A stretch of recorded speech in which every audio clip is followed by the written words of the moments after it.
Welcome guys. आज हम बात कर रहे हैं accounting standards and international financial reporting standards के ऊपर। ऑल्दो ये अकाउंटिंग प्रिंसिपल्स चैप्टर का ही एक पार्ट है, बट कुछ बुक्स में इसे अलग से भी दिया गया है। सो मैंने सोचा मैं भी इसे थोड़ा सा आपको डेप्थ में ले जाकर पढ़ा दूं और इसको अलग से पढ़ा दूं। सो आज हम इस पूरे टॉपिक को कवर करेंगे। इस पर्टिकुलर टॉपिक से अगर कई बार क्वेश्चंस आए हैं तो वो अप टू 4 मार्क्स तक आए हैं। उसमें बहुत ज्यादा डेप्थ में क्वेश्चंस नहीं आते, डायरेक्ट डायरेक्ट क्वेश्चंस आते हैं।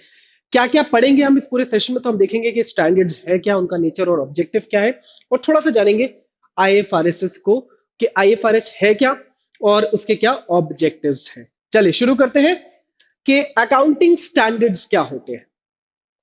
तो स्टैंडर्ड्स अपने आप में एक सेल्फ एक्सप्लेनेटरी वर्ड होता है। स्टैंडर्ड्स का मतलब ये है कुछ set parameters. So accounting standards are the written policy documents which are issued by expert accounting bodies. That means अगर हम अकाउंटिंग स्टैंडर्ड्स को यूज करते हैं तो हम हमारे अकाउंट्स के अंदर एक यूनिफॉर्मिटी ला पाते हैं।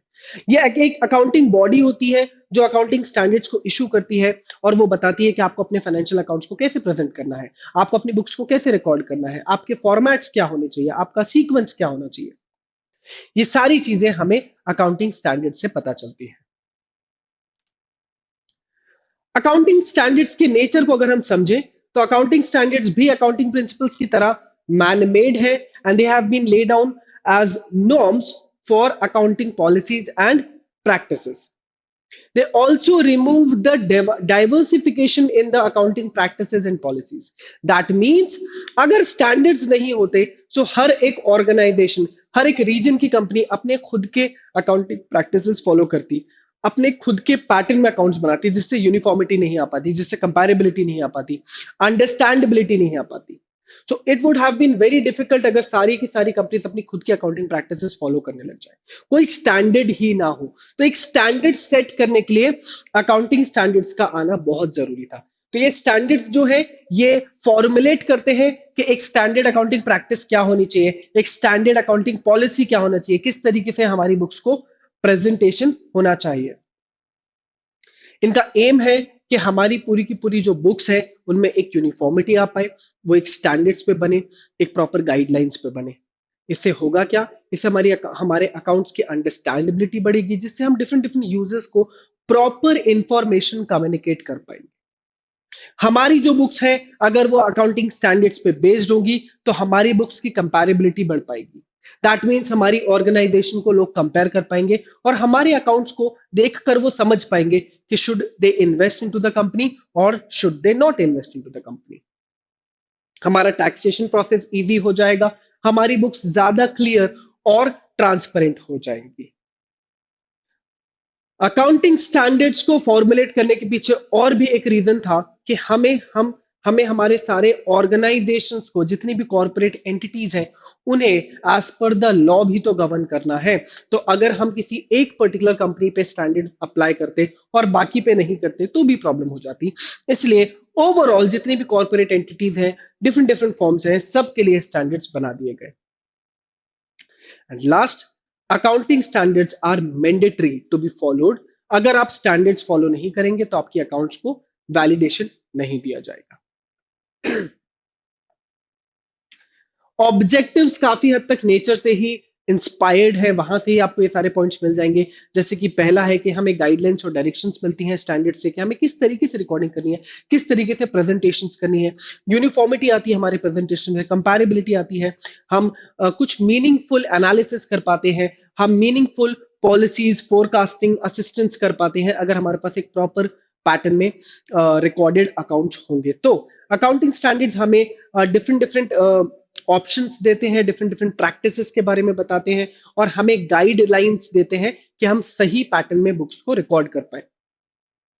इसके अलावा अकाउंटिंग स्टैंडर्ड्स का एक और ऑब्जेक्टिव है कि हम प्रॉपर मटेरियल इंफॉर्मेशन को particular users of accounting information तक पहुंचाए और सही मायने में पहुंचाए। हमारी इंफॉर्मेशन को वो रेलेवेंट बनाते हैं, हमारी इंफॉर्मेशन को वो अंडरस्टैंडेबल एंड कंपेरेबल भी बनाने में हेल्प करते हैं।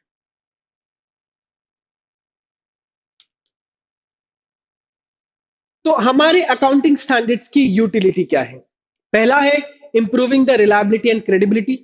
जाहिर सी बात है, अगर आप स्टैंडर्ड्स को फॉलो करके अपने अकाउंट्स को बना रहे हैं, और आप एज पर द लॉ अपने अकाउंट्स को बना रहे हैं, तो आपके अकाउंट्स जो है वो ज्यादा रिलायबल है, आपकी बुक्स पे लोग ट्रस्ट करेंगे, बैंक्स ट्रस्ट करेंगे, गवर्नमेंट ट्रस्ट करेगी, आपकी कंपनी की जो फाइनेंशियल स्टेटमेंट है उनकी क्रेडिबिलिटी बढ़ेगी, ट्रांसपेरेंसी बढ़ेगी।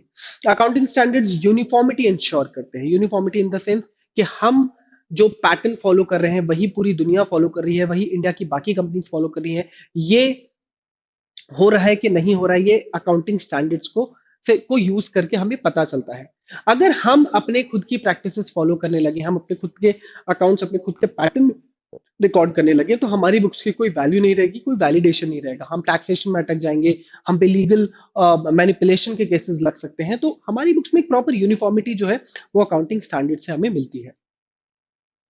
इसके साथ ही साथ मैनिपुलेशन और फ्रॉड्स के चांसेस कम हो जाते हैं, हमारे ऑडिटर्स को हेल्प मिलती है कि हमारे बुक्स को प्रॉपर्ली चेक कर पाए, क्रॉस चेक कर पाए, और वो डिफरेंट डिफरेंट यूजर्स तक वो इंफॉर्मेशन फेच कर पाए, और अकाउंटिंग स्टैंडर्ड जो है वो सबके फाइनेंशियल इंटरेस्ट को जो है वो सर्व करती है।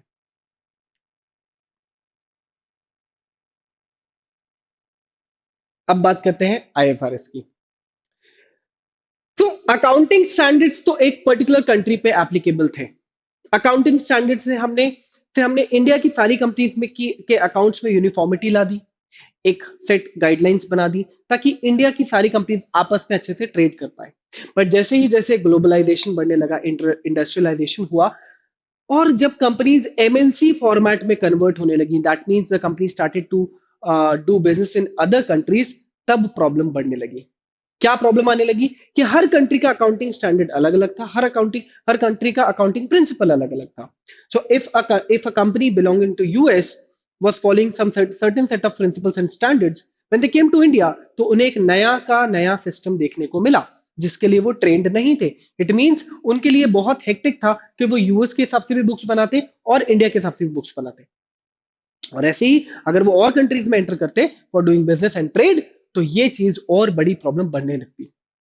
इसीलिए 1973 में एक इंटरनेशनल अकाउंटिंग स्टैंडर्ड कमेटी बनाई गई, जिसने सबसे पहली बार 41 इंटरनेशनल अकाउंटिंग स्टैंडर्ड्स दिए। इन स्टैंडर्ड्स ने वो फाउंडेशन रखा जिसको आज पूरी दुनिया में यूज किया जाता है, जिन्हें हम ग्लोबल स्टैंडर्ड्स बुलाते हैं, जिन्हें हम इंटरनेशनल रिपोर्टिंग स्टैंडर्ड्स बुलाते हैं। क्यों बनाए गए ये स्टैंडर्ड्स, क्या था इसका पर्पस?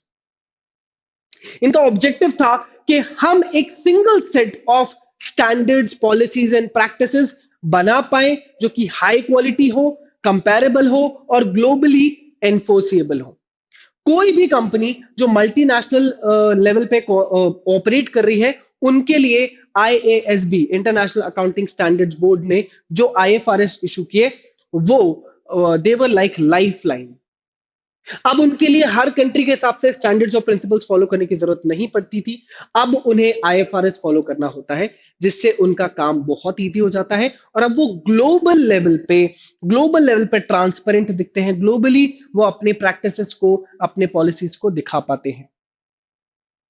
दूसरा ऑब्जेक्टिव है आईएएसबी का कि इन सारे स्टैंडर्ड्स को उन सारी कंपनीज में फोर्सली, रिगरसली एप्लीकेबल करवाना। बिकॉज अगर कोई कंपनी मल्टीनेशनल लेवल पे ऑपरेट हो रही है और वो यूनिफॉर्म स्टैंडर्ड्स फॉलो नहीं करेगी, so again that company is going to create so much of confusion, बाकी कंपनीज के लिए प्रॉब्लम्स खड़ी हो जाएगी और बाकी कंपनीज उनके साथ ट्रेड नहीं कर पाएंगी। And last, national accounting standards and international financial reporting standards को मिलाकर एक हाई क्वालिटी सोल्यूशन बनाना। इस बोर्ड ने यह भी इंश्योर किया कि हम जो भी आईएफआरएस बनाए वो सारी कंट्रीज के इंटरेस्ट में रहकर बनाए, उन सारी कंट्रीज के अकाउंटिंग स्टैंडर्ड्स को से हेल्प लेकर बनाए, ताकि बहुत ज्यादा नया सिस्टम ना बनाना पड़े, जो हम ऑलरेडी एग्जिस्टिंग स्टैंडर्ड्स यूज कर रहे हैं उसी से मिलता जुलता हमारा आईएफआरएस भी बने। और इसी वजह से हमने 4 बेसिक अजम्पशंस के ऊपर काम किया। सो आईएफआरएस में 4 बेसिक अजम्पशंस है। गोइंग कंसर्न अजम्पशन जो हम ऑलरेडी पढ़ चुके हैं, अक्रूअल अजम्पशन ये भी हमने देखा है जो कि मैंडेटरी है, ग्लोबली फॉलो होता है, मैंने आपको ये पहले भी बताया था। 2 नए अजम्पशन है, एक है measuring unit assumption that says कि हमें करंट परचेजिंग पावर पे ध्यान दे रहा है, मतलब जो हमारे एसेट्स हैं वो अब हिस्टोरिकल कॉस्ट पे ना रिकॉर्ड होते हुए करंट वैल्यू पे या फेयर वैल्यू पे रिकॉर्ड होना चाहिए, जबकि कि हमने इंडियन स्टैंडर्ड्स में देखा है कि हम हिस्टोरिकल कॉस्ट कॉन्सेप्ट फॉलो करते हैं, बट आईएफआरएस ने बोला कि आपको मेजरिंग यूनिट एजम्पशन को फॉलो करना होगा वाइल रिकॉर्डिंग योर एसेट्स, ताकि ज्यादा फेयर पोजीशन मिल पाए। और जो फोर्थ एजम्पशन है वो है constant purchasing power assumption, that says कि आपको अपनी कैपिटल की वैल्यू को एडजस्ट करना है according to the inflation in the economy, जिसने हमारे प्राइस लेवल चेंजेस की प्रॉब्लम को दूर किया। जो आपकी कंपनी की जो भी पेड अप कैपिटल है, जो भी इन्वेस्टेड कैपिटल है, वो हमेशा current market rate, current currency rate के हिसाब से ही रिप्रेजेंट होनी चाहिए। So this is all about international financial reporting standards. ये आपको काफी सारे चैप्टर्स के अंदर ही मिल जाएगा। चैप्टर नंबर 2 जो है हमारा प्रिंसिपल्स वाला, उसके अंदर ही मिल जाएगा। और अगर आप किसी और बुक से पढ़ रहे हैं जहां पर चैप्टर की ये अलग से एक चैप्टर दिया है, तो भी आप इसकी थ्योरी वहां से चेक कर सकते हैं। इंपॉर्टेंट पार्ट्स में इसकी थ्योरी एमसीक्यू लेवल पे, और प्रैक्टिकल्स में आपको इस पे कुछ क्वेश्चंस देखने को मिल सकते हैं जिसमें पर्टिकुलर प्रिंसिपल अप्लाई किया जा रहा हो, स्टैंडर्ड अप्लाई किया जा रहा हो, और एक उसके बेसिस पे क्वेश्चन मिल जाए। थ्योरी में आपको कोई किस स्टैंडर्ड्स के ऊपर ऑब्जेक्टिव्स, आईएफआरएस के बारे में क्वेश्चंस, अकाउंटिंग स्टैंडर्ड्स के बारे में क्वेश्चंस देखने को मिल सकते हैं। तो ये है बस हमारा ये छोटा सा चैप्टर। आई होप आपको समझ में आया होगा।